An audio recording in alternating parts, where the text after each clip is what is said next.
ప్రియులారా, మన ప్రభు అయిన యేసుక్రీస్తు నామంలో మీకు శుభోదయం.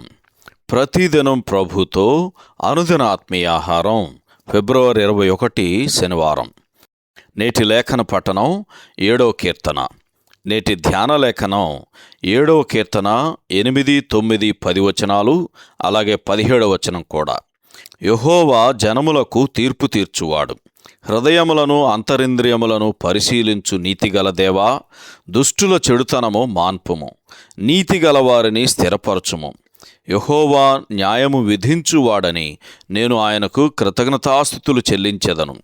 సర్వోన్నతుడైన యెహోవా నామమును కీర్తించెదను. వ్యాఖ్యానాంశం: ఇది కృపాకాలము. వ్యాఖ్యానాంశం: ఇది కృపాకాలము.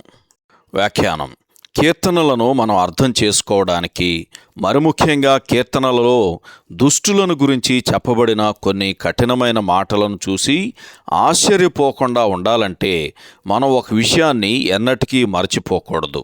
అది ఏమంటే, ఆ మాటలు పలికిన భక్తులు సంఘకాలానికి చెందినవారు కారు. కీర్తనలలో కొన్ని సంఘం ఎత్తబడిన తర్వాత కాలానికి సంబంధించిన విషయాలను ప్రవచనాత్మకంగా వివరిస్తున్నాయి. అయితే చాలా వచనాలను మనకు కూడా అన్వయించుకోవచ్చు.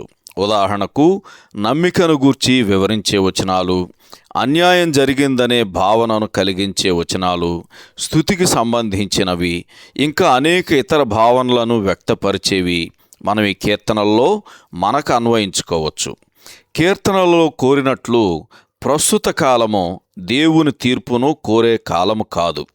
నేటి క్రైస్తవులముగా దేవా, వారిని అపరాధులనుగా తీర్చుము అనేది మన ప్రార్థన కాదు.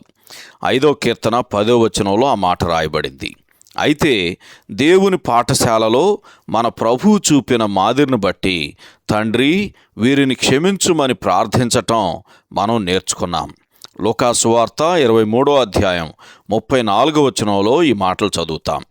మరోవైపు కృపాకాలం దాని ముగింపునకు వచ్చిన తర్వాత నమ్మకమైన శేషమగు బలహీనులు అణగద్రొక్కబడుతుంటే అప్పుడు దుష్టులను నాశనం చేయమని ప్రార్థించటం దేవుని మనసుకు అనుగుణంగా ఉంటుంది.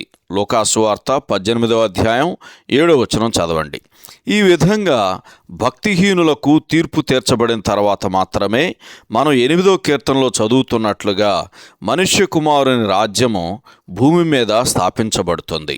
సహోదరుడు జాన్ కోక్లన్. శుభములతో వందనాలు. ఈ సందేశాలకు సంబంధించి కానీ, బైబిల్కు సంబంధించి కానీ మీకేమైనా ప్రశ్నలు ఉంటే ఈ క్రింది నంబరుకు వాట్సాప్ ద్వారా పంపించండి.